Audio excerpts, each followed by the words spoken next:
Hello hi नमस्कार प्यारे साथियों, आप सभी का स्वागत है अपने यूट्यूब चैनल यूके टीचिंग परीक्षा की क्लास में। जुड़ जाइए एक सकारात्मक ऊर्जा के साथ।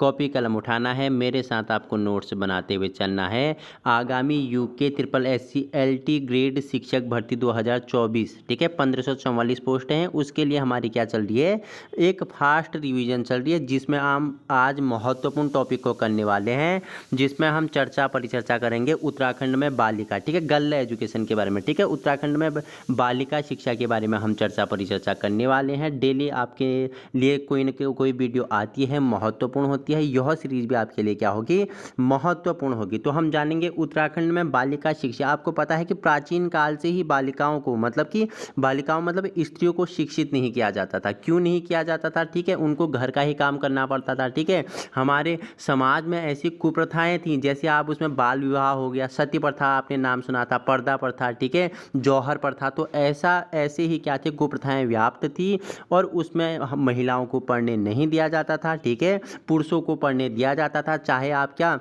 पंडिता रमाबाई को ले लें, ठीक है, एनसीईआरटी अगर आप पढ़ोगे क्लास 6, 7, 8 की, तो आपको उसमें पंडिता रमाबाई की क्या मिलेगा चैप्टर मिलेगा। उन्होंने क्या अपने माता पिता से घर में पढ़ना सीखा और पंडिता की उपाधि धारण की, ठीक है, संस्कृता की विद्वान थी, ठीक है। आप अगर वही क्या रुकैया बेगम शेखावत हुसैन के बारे में जाना, जिन्होंने क्या सुल्ताना का स्वप्न लिखा था, ठीक है। तो ये क्या थी, उस समय के विद्वान महिलाएं थी, जिन्होंने क्या घर में ही पढ़ाई की थी। ज्योतिबा राव फुले की बीवी का नाम बताना मुझे, ठीक है, क्या था फटाफट बताना मुझे, ठीक है, सावित्रीबाई फुले। तो ऐसी महिलाएं थे जिन्होंने अपनी शिक्षा को घर में क्या किया, संचालित किया, और समाज में एक क्या हुई, एक अच्छे रूप में, एक अच्छे स्वरूप में समाज में बालिका महिला शिक्षा के लिए उन्होंने कार्य किया था। तो आज हम उत्तराखंड में हम क्या जानेंगे, गर्ल एजुकेशन। उत्तराखंड में हम क्या जानेंगे, हम जो बालिका शिक्षा है उसके बारे में चर्चा परिचर्चा करने वाले हैं। आपको जुड़ना है, और सेशन पसंद आए तो अपने उन साथियों तक पहुंचाने की कोशिश करें जहां संसाधनों के अभाव है। वीडियो पसंद आए तो अभी जुड़ने के साथ आप क्या कर सकते हैं, सब्सक्राइब कर सकते हैं। तो पहला हम क्या कर लेंगे, हम पहले जान लेंगे किसके बारे में, हम जान लेंगे जो क्या होता है विषय तालिका होती है, उसके बारे में हम कि किस किस के बारे में इस वीडियो में चर्चा परिचर्चा करने वाले हैं। तो हम इसमें बेटी बचाओ बेटी पढ़ाओ के बारे में चर्चा परिचर्चा करेंगे। कस्तूरबा गांधी बालिका विद्यालय, जिसे क्या बोलते हैं, KGBV बोलते हैं, क्या KGBV बोलते हैं, कस्तूरबा गांधी बालिका विद्यालय, ठीक है। इसका गठन कब किया गया था, 2004 में किया गया था। हमने इसके बारे में चर्चा परिचर्चा की है, आपके सिलेबस में है, अलग से हमने इसके बारे में जाना है। तीसरा आपका क्या है, सुकन्या समृद्धि योजना, ठीक है, जिसे क्या बोलते हैं, SSY, ठीक है, SSY सुकन्या समृद्धि योजना, ठीक है।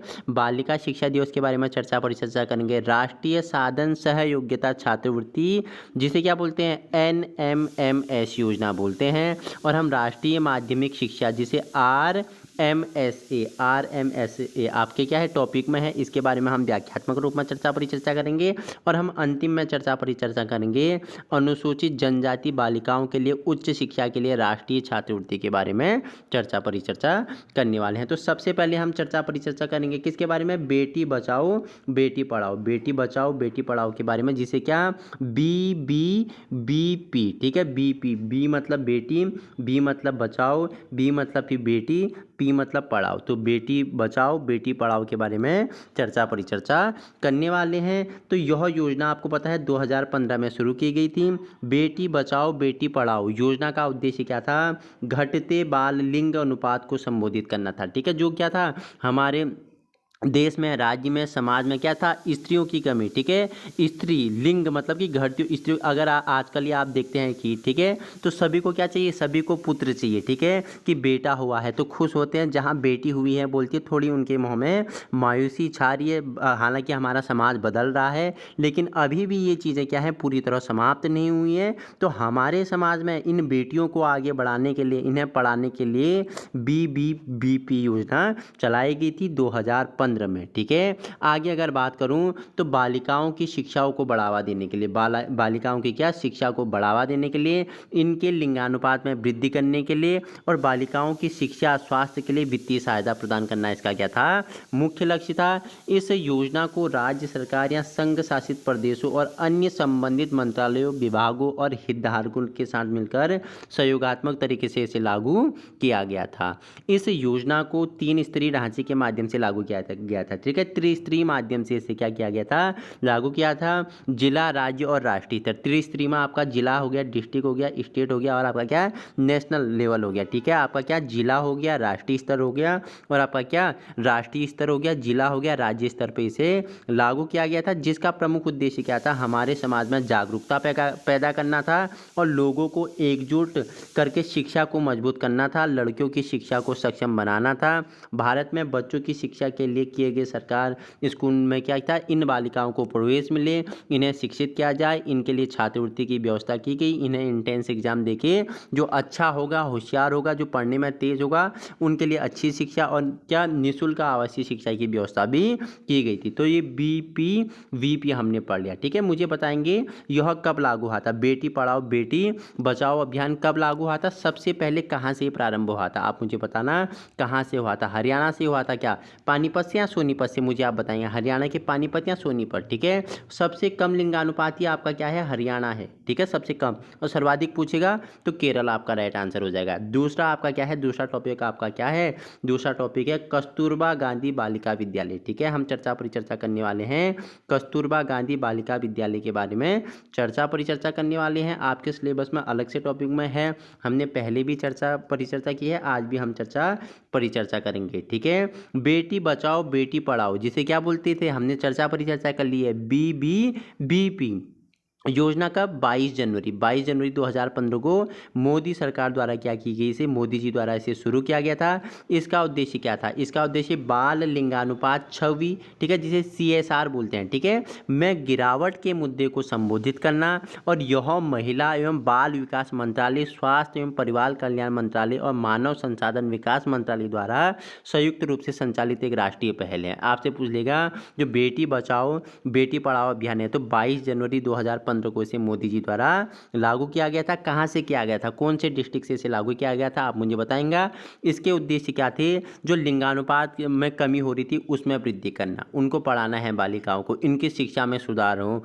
ठीक है, महिला किसके द्वारा ये चालू किया गया, महिला एवं बाल विकास मंत्रालय, याद रखना एक, दूसरा आपका स्वास्थ्य एवं परिवार कल्याण मंत्रालय, तीसरा आपका मानव संसाधन विकास मंत्रालय द्वारा संयुक्त रूप से। ठीक है, 3 संस्था ने इसे प्रारंभ किया था, जिसमें आपका पहला क्या है, पहला है महिला एवं बाल विकास मंत्रालय, दूसरा है स्वास्थ्य संसाधन विकास मंत्रालय और तीसरा है आपका क्या, बताओ मुझे, तीसरा इसमें क्या है, इसमें मानव संसाधन विकास मंत्रालय। 3 मंत्रालयों द्वारा ये क्या किया गया था, प्रारंभ किया गया था। देखो, योजना का यह उद्देश्य 2004 में समाज के वंचित वर्गों की लड़कियों को शिक्षा प्रदान करने के लिए शुरू किया गया था।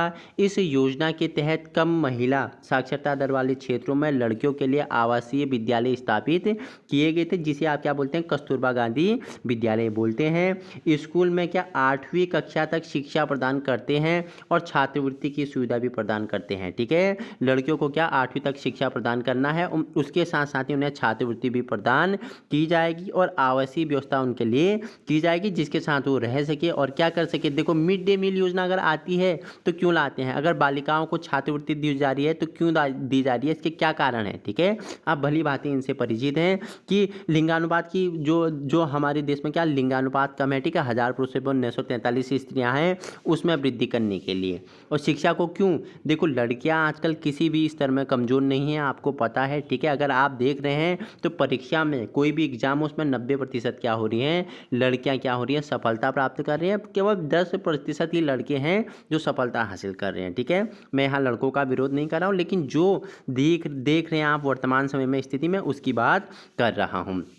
आइए आगे चर्चा परिचर्चा कर लेते हैं। तो आगे क्या बोला कि इस योजना का उद्देश्य अनुसूचित जातियों, अनुसूचित जनजातियों, अन्य पिछड़ा वर्ग मतलब OBC अदर बैकवर्ड क्लास, अल्पसंख्यक समुदाय और दुर्गम क्षेत्रों में गरीबी रेखा से नीचे रहने वाले BPL वर्ग से नीचे रहने वाले, क्या BPL का फुल फॉर्म क्या है, बिलो पॉवर्टी लेवल बोलते हैं, इसे बिलो पॉवर्टी लेवल बोलते हैं। तो अन्य पिछड़ा वर्ग हो गया, अनुसूचित जनजाति हो गया, अनुसूचित जाति हो गए, अल्पसंख्यक हो गए और गरीबी रेखा से गरीबी रेखा से नीचे जीवन यापन करने वाले परिवारों में जो लड़कियां हैं उन्हें शिक्षा की सुविधा प्रदान करना, छात्रवृत्ति प्रदान करना। ये क्या होगा, ये राज्य सरकार संघ क्षेत्रों के माध्यम से कार्यान्वित की जाएगी और उसी में क्या KGBV का संचालन और प्रबंधन राज्य सरकार संघ राज्य के द्वारा किया जाता है। इस योजना में स्कूल स्थापित करने के लिए 5 लाख रुपए एकमुश्त अनुदान दिया जाता है। ठीक है, अगर आपको ग्रामीण क्षेत्र में क्या कस्तूरबा गांधी विद्यालय खोलना है तो इसमें 1 लाख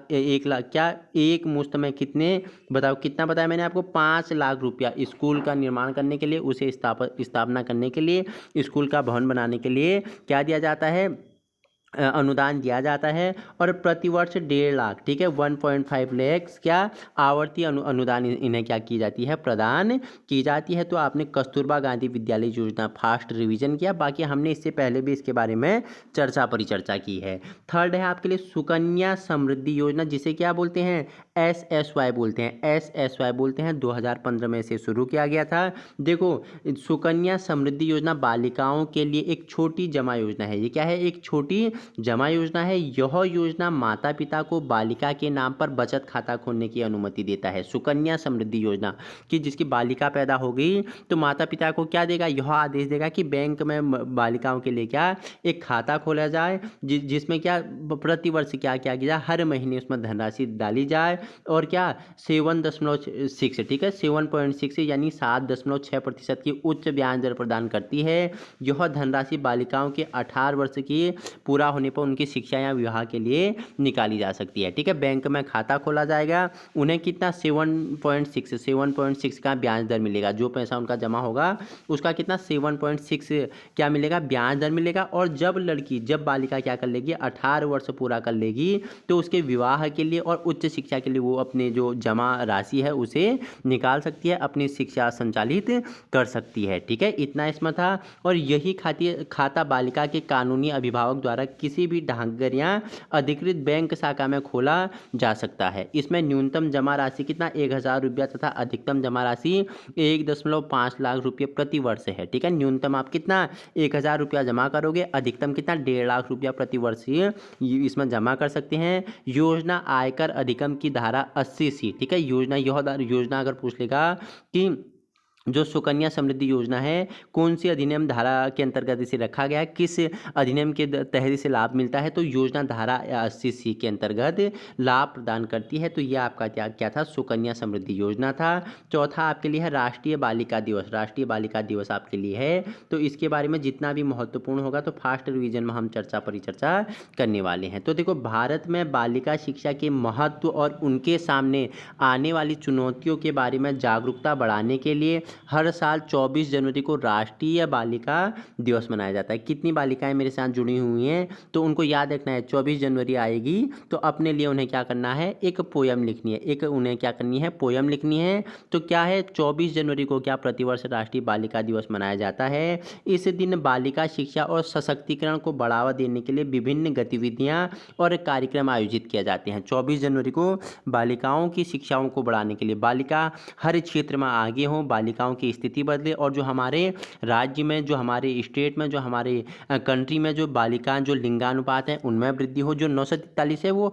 1000 का 1000 हो जाए। ठीक है, 1000 पुरुषों पे 1000 स्त्रियां हो जाएं, या 1000 पुरुषों पे 1024 क्या हो जाए, स्त्रियां हो जाए। तो ऐसी कोशिश आपको करनी है। ठीक है, लड़कियां देखो, लड़कियों का पैदा होना आपके लिए क्या है, गर्व की बात होनी चाहिए। ठीक है, तो उनके लिए कितनी योजनाएं चली जा रही हैं उन सभी के बारे में हम पढ़ रहे हैं। तो हमने क्या बोला कि बालिका दिवस, तो बालिका दिवस अपने कब 24 जनवरी को राष्ट्रीय बालिका दिवस मनाया जाता है। उसी दिन बालिकाओं की स्थिति सुधारने के लिए, उन्हें शिक्षित करने के लिए, उन्हें आगे बढ़ाने के लिए विभिन्न कार्यक्रम, जागरूकता बढ़ाने के लिए विभिन्न जागरूकता अभियान स्कूलों द्वारा, विद्यालयों द्वारा, ठीक है, समाज द्वारा और क्या सरकारी गवर्नमेंट जो संस्थाएं हैं उनके द्वारा चलाए जाती हैं कि भारत में लड़कियों की स्थिति में क्या हो, सुधार हो। और उसी के साथ साथ अगर बात करूं तो क्या होता है, देखो भारत में लड़कियों के सामने आने वाली जो विभिन्न चुनौतियां हैं, जैसे भेदभाव, हिंसा और शिक्षा तक पहुंच की कमी को दूर करने के लिए मनाया जाता है कन्या कोष योजना। कन्या कोष योजना है, ये जो कन्या कोष योजना है, ये क्या है, कन्या योजना कोष है। बालिकाओं को क्या, बालिकाओं में जो भेदभाव होता है, जो हिंसा होती है, ठीक है, जो यौन उत्पीड़न होता है, ठीक है, जो उनके साथ क्या होता है, जो भेदभाव होते हैं और विभिन्न प्रकार की समस्या उनके सामने होती हैं, उन्हें कम करने के लिए राज्य द्वारा, देश द्वारा विभिन्न क्या किए जा रहे हैं, विभिन्न योजनाओं का प्रारंभ किया जा रहा है। नेक्स्ट है आपके लिए है राष्ट्रीय साधन सहयोग्यता छात्रवृत्ति, जिसे क्या बोलते हैं, NMMS योजना बोलते हैं। राष्ट्रीय साधन सहयोजना छात्रवृत्ति के बारे में हम परिचर्चा करेंगे। देखो यह योजना आर्थिक रूप से कमजोर वर्ग के छात्रों को उच्च शिक्षा प्राप्त करने के लिए वित्तीय सहायता प्रदान करते हैं। जो कमजोर वर्ग के छात्र छात्राएं हैं, ठीक है, जो क्या है BPL लेवल के नीचे हैं, ठीक है, जो क्या है, जो बता अंत्योदय में चलते हैं, BPL हैं, ठीक है, जिनका क्या है ब्लो पॉवर्टी लेवल क्या है, निम्न है, जो आर्थिक रूप से कमजोर हैं, समाज में उनकी स्थिति अच्छी नहीं है, ठीक है, वो अपने घर के बालक बालिकाओं के, अपने पुत्रों को, अपने परिवार के सदस्यों को पढ़ाने में असमर्थ हैं, तो उनकी स्थिति को सुधार करने के लिए क्या क्या यह योजना लाया गया और आर्थिक रूप से उनकी मदद हो सके, वो भी समाज में अपना एक स्थान बना सके, उसके लिए इसमें क्या किया गया, वित्तीय मतलब कि वित्तीय सहायता उन्हें प्रदान की गई। इस योजना के तहत 8वीं कक्षा की परीक्षा में अच्छे अंक लाने वाले छात्रों को छात्रवृत्ति प्रदान की जाती थी, ठीक है। तो इसमें देखो किस प्रकार छात्राओं की स्थिति, छात्र जो गरीबी रेखा से नीचे आते हैं, जो ठीक है आर्थिक रूप से कमजोर हैं, ठीक है, जिनकी आर्थिक स्थिति निम्न है, उनके जो छात्र छात्राएं हैं, अगर कक्षा 8 में अच्छे अंक लाएंगे तो उन्हें छात्रवृत्ति प्रदान की जाएगी। यह छात्रवृत्ति कक्षा 9 और 10 में अध्ययनरत करने वाले छात्रों को प्रदान की जाती है। छात्रवृत्ति कितनी, 12,000 रुपये प्रति वर्ष है, ठीक है, कितना है बताओ मुझे, 12,000 रुपये प्रति वर्ष है। यह छात्रवृत्ति राज्य सरकार, संघ शासितों प्रदेशों द्वारा छात्रों को प्रदान की जाती है। इस छात्रवृत्ति का लाभ समाज के आर्थिक रूप से कमजोर वर्ग के छात्र को उठा सकते हैं, ठीक है। ये 12,000, मुझे इस पर डाउट है, एक बार आप क्रॉस चेक कर लेना, यहाँ शायद प्रिंट करने में क्या हो गया, मिस्टेक हो गया। ये 12,000 प्रति वर्ष, हाँ प्रति वर्ष, ये ठीक होगा, ठीक है, मैंने प्रति माह सुना, तो 12,000 क्या हो जाएगा, प्रति वर्ष हो जाएगा, तो ठीक है, प्रति माह 1,000 आपका हो जाएगा, प्रति माह 1,000 हो गया, और एक साल में कितना आपको 12,000 रुपया मिला जाएगा कि आपकी क्या समाज में स्थिति अच्छी हो सके, आप अपनी शिक्षा को प्रारंभ कर सके, ठीक है। महत्वपूर्ण टॉपिक है, आपके सिलेबस में है, ठीक है, जान लेना है आपको, राष्ट्रीय माध्यमिक शिक्षा अभियान, जिसे आप बोलते हैं रमसा RMS से, तो इम्पोर्टेंट है, ठीक है। इसके बारे में हम परिचर्चा कर लेते हैं। 2009 में शुरू की गई इस योजना का उद्देश्य भारत के माध्यमिक विद्यालयों में शिक्षा की गुणवत्ता को सुधार करना था, ठीक है। 2009 में से क्या किया गया था, प्रारंभ किया गया था। इसका उद्देश्य क्या था, लक्ष्य आपको याद रहना चाहिए, जो माध्यमिक विद्यालय हैं, माध्यमिक विद्यालय की शिक्षाओं में क्या, उनकी गुणवत्ता में सुधार लाना है। जैसे ऑपरेशन ब्लैक बोर्ड चला, किसके लिए चलाया गया, कि प्राथमिक विद्यालयों की स्थिति में गुणवत्ता में सुधार लाया जा सके। हमने ऑपरेशन ब्लैक बोर्ड 1987 आपको बताया था, 1987 में इसकी स्थापना हुई थी, ठीक है। 1986 के नतीजे थे कि 1987 में ऑपरेशन ब्लैक बोर्ड आता है, जिसमें प्राथमिक विद्यालय की गुणवत्ता को सुधार करने के लिए प्रत्येक प्राथमिक विद्यालय में, ठीक है, 2 बड़े भवन होंगे, एक बरामदा होगा, ठीक है, शौचालय होगा लड़का और लड़कियों के लिए, और 2 टीचर होंगे, एक मेल एक फीमेल, और वहाँ क्या होगा, मैंने बताया पूर्ण शिक्षा से संबंधित शिक्षण मटेरियल, शिक्षण संसाधन उपलब्ध होंगे। तो उसी तरह ये आपका क्या आता है, 2009 में क्या आता है, रमसा आता है, RM ऐसी चीज़ राष्ट्रीय माध्यमिक शिक्षा अभियान बोलते हैं, 2009 में किया गया। क्या उद्देश्य थे, भारत में माध्यमिक जो विद्यालय हैं उनकी शिक्षा में गुणवत्ता लाना और लड़कियों को अनुकूल नीतियों में लागू करना, उनकी शिक्षा को प्रदान करना, उन्हें प्रशिक्षण देना, उन्हें वित्तीय सहायता दी जाना के लिए इसमें अथक प्रयास किए गए थे। राज्य सरकार, संघ सरकार, क्षेत्र द्वारा कार्यान्वित की जाती है। यह धनराशि राज्य सरकार और राज्य क्षेत्रों द्वारा की जाती है, स्कूलों में जारी की जाती है, ठीक है। देखो राष्ट्रीय माध्यमिक शिक्षा अभियान क्या है, ठीक है, इसके उद्देश्य क्या है, इसकी विशेषता क्या है, आपके टॉपिक में है, तो हम इसके बारे में भी परिचर्चा कर लेते हैं। राष्ट्रीय, देखो बोला है राष्ट्रीय माध्यमिक शिक्षा अभियान क्या है? राष्ट्रीय माध्यमिक शिक्षा अभियान, जिसे आप क्या बोलते हैं, RMS बोलते हैं, रमसा भी आप शॉर्ट में बोलते हैं, भारत सरकार की एक प्रमुख योजना है जिसका उद्देश्य हमने पहले ही बता दिया कि माध्यमिक शिक्षा को देश तक पहुंचाना और उनमें क्या उनकी सुरक्षा सुधार करना। यह योजना मार्च 2009 में शुरू की गई थी। ठीक है, जो क्या राष्ट्रीय माध्यमिक शिक्षा अभियान RMS से रमसा जो प्रारंभ की गई थी मार्च 2009 में से प्रारंभ किया गया था। इसका कार्य 2009 से 10 में प्रारंभ हुआ। 2010 में इसका क्या होता है, कार्य प्रारंभ होता है। ठीक है, इसके उद्देश्य क्या थे? उद्देश्य आपके लिए इंपॉर्टेंट होता है, आपके टॉपिक में अलग से है, तो हम एक बार इसके उद्देश्यों के बारे में परिचर्चा कर लेते हैं। देखो, नामांकन दर में वृद्धि करना, इस योजना का लक्ष्य क्या था? 2005 से 6 में क्या 52.26, ठीक है, 52.26% की क्या तुलना में माध्यमिक स्तर पर नामांकन दर में 75% तक बढ़ाना था। ठीक है, जो विद्यालय में जो छात्र छात्राओं का क्या है, जो प्रवेश की संख्या है वो कितनी है, 52% है, उसे 52 से कितने तक करना है, 2008 तक 6 तक कितना करना है, 75% करना है। पहला उद्देश्य आपको याद रखना है। ठीक है, गुणवत्ता में सुधार लाना। दूसरा क्या था, गुणवत्ता में सुधार लाना, सभी माध्यमिक गुणवत्ता को निश्चित मानकों के अनुरूप बनाना। ठीक है, जो माध्यमिक शिक्षा है, माध्यमिक स्तर में जो छात्र छात्राएं पढ़ रहे हैं तो उनके अनुसार गुणवत्ता अनुरूप बनाना, शिक्षा को उनके अनुसार बनाना। तीसरा पॉइंट है आपका लिंग, सामाजिक, आर्थिक और असमानताओं बाधाओं को हटाना। ठीक है, जो लिंग संबंधी क्या है, असमानताएं हैं, सामाजिक आर्थिक असमानताएं हैं, समाज में किसी को हीन भावना से देखा जा रहा है। ठीक है, कि वह तो क्या है, उच्च वर्ग का है, वह निम्न वर्ग का है, लिंग मतलब वह स्त्री है, वह पुरुष है, वह अदर, ठीक है, ट्रांसजेंडर है।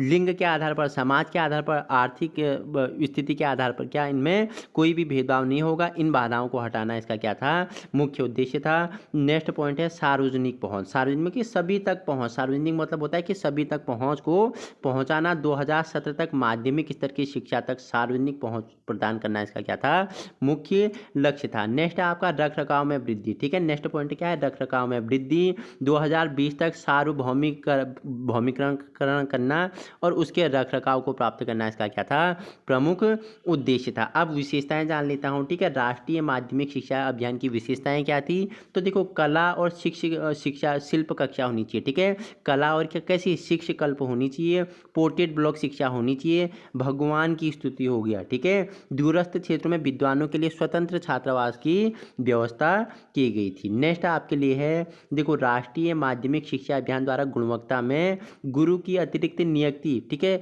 PRT 30 मतलब कि कितना बताओ, 30 छात्रों पर एक अध्यापकों की व्यवस्था करना। ठीक है, विज्ञान, गणित और अंग्रेजी शिक्षा पर ध्यान केंद्रित करना। देखिए, दिव्यांगता का सेवा पूर्व प्रशिक्षण हो गया। ठीक है, वहीं विज्ञान लैब्स हो गए, विज्ञान लैब्स बनाना। बच्चे क्या करेंगे, लर्निंग बाय डूइंग, करके सीखेंगे, प्रयोग करके सीखेंगे। और ICT सक्षम कक्षा। ठीक है, हमने ICT का फुल फॉर्म बताएंगे कि वर्तमान शिक्षा में ICT का प्रयोग क्यों इतना अधिक बढ़ रहा है, क्यों, क्या महत्व है। आप मेरी वीडियो देख रहे हैं तो किसके माध्यम से देख रहे हैं, आप मेरी वीडियो देख रहे हैं तो किसके माध्यम से, आप भी से एक ICT के माध्यम से। ठीक है, देखो, हमने सॉफ्टवेयर अप्रोच पढ़ा था और हमने क्या पढ़ा था, हार्डवेयर अप्रोच पढ़ा था। ठीक है, तो आप मुझे बताएंगे कि मैं आपको पढ़ा रहा हूं, आप क्या मेरी वीडियो देख पा रहे हैं, मेरी आवाज़ सुन पा रहे हैं, तो यह किस में आएगा, सॉफ्टवेयर में आएगा या हार्डवेयर में आएगा। ठीक है, श्रव्य दृश्य में आएगा, दृश्य में आएगा, या केवल श्रव्य में आएगा, या केवल दृश्य में आएगा। इससे हमने महत्वपूर्ण मॉक टेस्ट भी लगाए थे। और शिक्षण प्रशिक्षण में सुधार करना इसका क्या था, मुख्य विशेषताएं थी। नेक्स्ट पॉइंट है राष्ट्रीय माध्यमिक शिक्षा अभियान द्वारा समानता में सुधार। सभी के लिए क्या, समान शिक्षा, सूक्ष्म योजनाओं में विशेष ध्यान दिया गया। आश्रम को उन्नत करने में प्राथमिक शिक्षा पे बल दिया गया। SC हो गया, ST हो गया, अल्पसंख्यक हो गया, इन क्षेत्रों में स्कूल खोले गए, उन्हें प्राथमिकता दी गई। कमजोर वर्गों के लिए विशेष नामांकन अभियान चलाया गया। उन्हें क्या किया, जो कमजोर वर्ग हैं उन्हें क्या किया गया, आर्थिक रूप से वित्तीय सहायता दी गई और उनके लिए क्या किया गया, इंटेंस एग्जाम जैसे परीक्षाएं रखी गई। जो पढ़ने में अच्छा होगा उसे विद्यालय क्या करेगा, प्रतिवर्ष छात्रवृत्ति देगा। और वहीं देखो, गांव में और अधिक महिला नेताओं की नियुक्ति की गई, जो क्या कर सके, गांव के और स्त्रियों को, बच्चों को, महिलाओं को, लड़कियों को शिक्षित कर सके। और लड़कियों के लिए अलग शौचालय ब्लॉक का निर्माण किया गया। ठीक है, लड़कियों के लिए क्या किया गया, अलग शौचालय की व्यवस्था की गई है। नेक्स्ट पॉइंट आपके लिए है राष्ट्रीय माध्यमिक शिक्षा अभियान का प्रारंभ, प्रगति और समापन। केंद्रीय मंत्रालय के बारे में हम परिचर्चा कर लेते हैं, इंपोर्टेंट होगा। देखो मानव संसाधन विकास मंत्रालय, मानव संसाधन विकास मंत्रालय जिसे आप बोलते हैं MHRD, आप मुझे बनाएंगे एम का फुल फॉर्म बताएंगे, एच का बताएंगे, आर का बताएंगे, डी का बताएंगे, जिसे हम क्या बोलते हैं हिंदी में मानव संसाधन विकास मंत्री बोलते हैं, विकास मंत्रालय बोलते हैं। देखो जो मेरे साथ एक्टिविटी कर रहा है, दिन प्रतिदिन जुड़ा है, उसके टॉपिक क्या हो रहे हैं, क्लियर हो रहे हैं, उसके डाउट्स क्लियर हो रहे हैं, दिन प्रतिदिन चर्चा करेंगे। देखो वीडियो अच्छा लगे तो उन साथियों तक पहुंचाने की कोशिश करें जहां संसाधनों के अभाव हैं। सपना आपका साकार हम करेंगे, बाकी आपको भी हमारी मेहनत को क्या करना है, साकार करना है। नेक्स्ट पॉइंट आपके लिए है कि मानव संसाधन विकास मंत्रालय जिसे आप क्या बोलते हैं MHRD बोलते हैं, उसके समन्वय के लिए केंद्रीय मंत्रालय है। वो क्या है, उसके समन्वय के लिए एक केंद्रीय मंत्रालय है। राज्य कार्यान्वयन समितियाँ, प्रत्येक राज्य में क्या RMS की कार्यान्वित समितियों की स्थापना की गई, जिसे हम रमसा के नाम से हमने पुकारा। इसके पहले हमने परिचर्चा की। राष्ट्रीय संसाधन समूह जिसे क्या बोलते हैं NRG बोलते हैं, NRG बोलते हैं। शिक्षण प्रशिक्षण प्रक्रिया पाठ्यक्रम शिक्षण सामग्री ICT शिक्षा और निगरानी व मूल्यांकन में सुधार के लिए मार्गदर्शन प्रदान किया गया। ठीक है, इसमें क्या किया, शिक्षण प्रशिक्षण जो शिक्षा जो टीचर है, टीचर क्या होता है, एक सुविधा प्रदाता होता है। शिक्षक को क्या दिया जाएगा, उचित प्रशिक्षण दिया जाएगा जो आने वाले भविष्य में बच्चों की क्या कर सके, पूरी आवश्यकताओं को पूरी कर सके, कि बच्चे को किस प्रकार शिक्षित किया जाए, उसे कैसे पढ़ाया जाए, कैसे वो और अधिक उसका क्या हो सके, सार्वभौमिकरण हो सके, उसका चहुमुखी विकास हो सके, उसका क्या हो सके स्वांगीण विकास हो सके। ऐसे ही महात्मा गांधी ने 4H का कॉन्सेप्ट नहीं दिया, 4H। मैंने पहले 3H बताया था, लेकिन उन्हें 4H बताए थे। 4H का आप मुझे बताएंगे 4H का क्या फुल फॉर्म था। इन्होंने क्या बोला कि ऐसी शिक्षा देनी है जो बालक का क्या करे, उनका क्या करे, सेल्फ डिपेंड बने बालक। हस्तशिल्प कौशल पे बल देते हैं गांधी जी। ठीक है, ऐसे नहीं क्या, शिक्षकों इस प्रकार प्रशिक्षित किया जाए, उनका पाठ्यक्रम। ठीक है, देखो बालक शिक्षा बालक के लिए है, बालक शिक्षा के लिए नहीं है। शिक्षा बालक के लिए है, बालक शिक्षा के लिए नहीं है। किसका स्टेटमेंट है, आप मुझे बताएंगे। उचित शिक्षण सामग्री बच्चों के लिए व्यवस्था करना, ICT का प्रयोग करना बच्चों के लिए। जैसे आप मैं आपको देखो, आज मैं आपको क्या पढ़ा रहा हूँ, PPT से पढ़ा रहा हूँ, तो आपको दिख रहा है कि बहुत ही क्या है, चित्रात्मक PPT है, तो आपको पढ़ने में भी क्या आ रहा होगा, मजा हो रहा है। इसे क्या बोलेंगे हम, इसे बोलेंगे हम कि हमने PPT का प्रयोग किया, हमने क्या किया, ICT का प्रयोग किया, हमने क्या किया, संसाधनों का प्रयोग किया, कि शिक्षा में किस प्रकार से संसाधनों का आप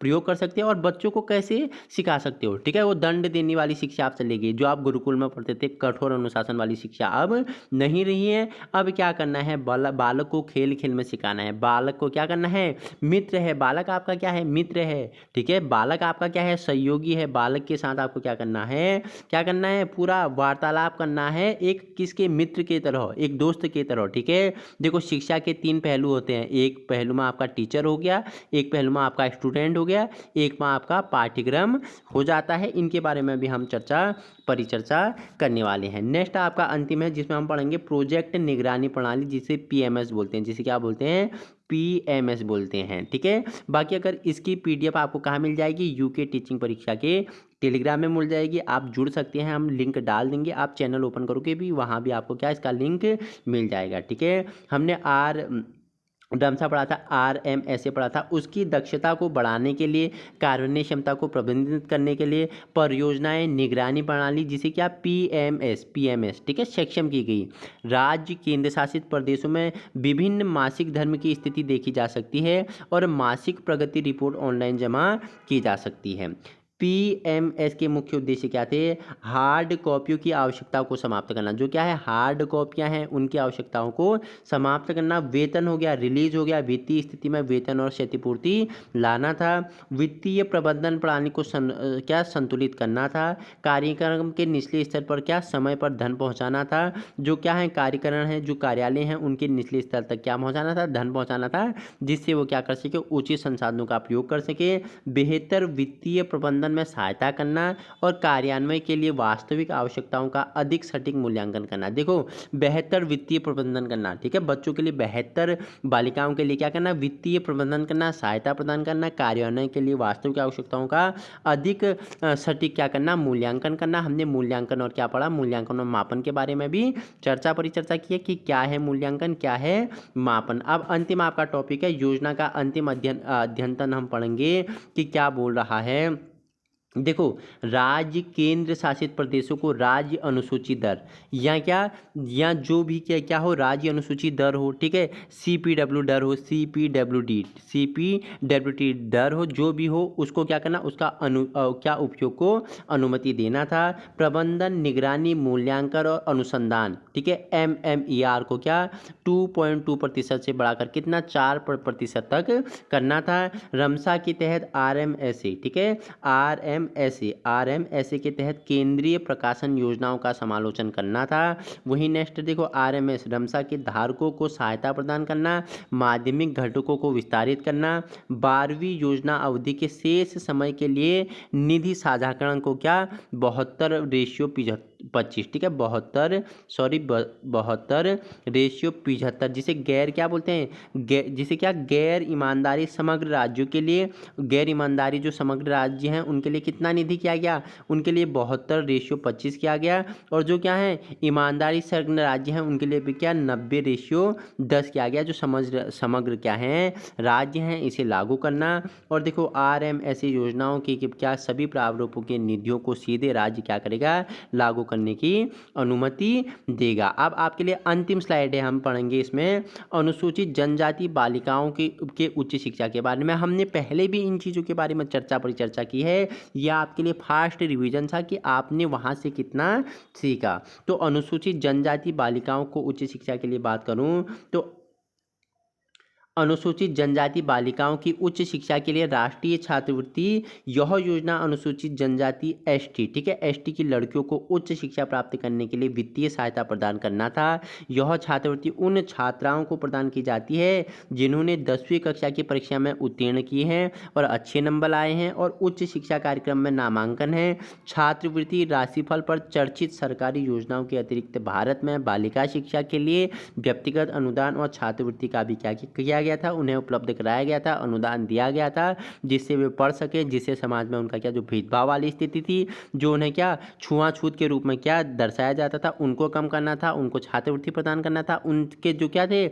जो पृष्ठभूमि थी, जो लड़कियां की उनकी शिक्षा थी, उनको वित्तीय सहायता प्रदान करना और उनकी स्थिति में सुधार करना था। आप मुझे बताना कि जो छुआछूत का अंत हुआ कौन सा आर्टिकल छुआछूत की बात करें तो आर्टिकल 17, ठीक है, आर्टिकल 17 में इसके बारे में, इसके अंत के बारे में परिचर्चा की। तो उत्तराखंड में बालिकाओं शिक्षाओं के बारे में जितने भी थोड़ी महत्वपूर्ण आपके लिए था रिवीजन क्लास हमने परिचर्चा कर ली है। इसी प्रकार की वीडियो पाने के लिए आप अभी अपने यूके टीचिंग परीक्षा के क्लास में क्या हो सकते हो, संलग्न हो सकते हो। बाकी इस वीडियो की पीडीएफ हम आपको कहाँ यूके टीचिंग परीक्षा की क्लास में टेलीग्राम ग्रुप में भेज देंगे, आप वहाँ से इसे डाउनलोड कर सकते हैं और रिवीजन कर सकते हैं। देखो, राष्ट्रीय माध्यमिक शिक्षा अभियान रमसा आपके लिए छूट रहा था, वो हमने यहाँ क्या कर लिया, हमने कवर कर लिया है। देखो, सिलेबस बाय सिलेबस हम परिचर्चा करेंगे और हम कल आपके लिए लेके आते हैं किसके बारे में, कल परिचर्चा हम करेंगे शिक्षण विधियों के बारे में। जो प्रमुख शिक्षण विधियां हैं, आगमन विधि, निगमन विधि, कहानी विधि, प्रोजेक्ट विधि, इनके बारे में हम क्या करेंगे, कल परिचर्चा करेंगे। वीडियो पसंद आए तो अभी जुड़ना है, चैनल को सब्सक्राइब कर लेना है और समय पर वीडियो पाने के लिए नोटिफिकेशन के बेल आइकन को आपको प्रेस कर लेना है और वीडियो उन लोगों तक पहुंचाने की कोशिश करनी है जहां संसाधनों के अभाव है। सपना आपका साकार हम करेंगे, जुड़ना है। मेहनत, संघर्ष, इच्छा शक्ति आपका होगा, मार्गदर्शन आपका अपने यूके टीचिंग परीक्षा का होगा। Thank you so much.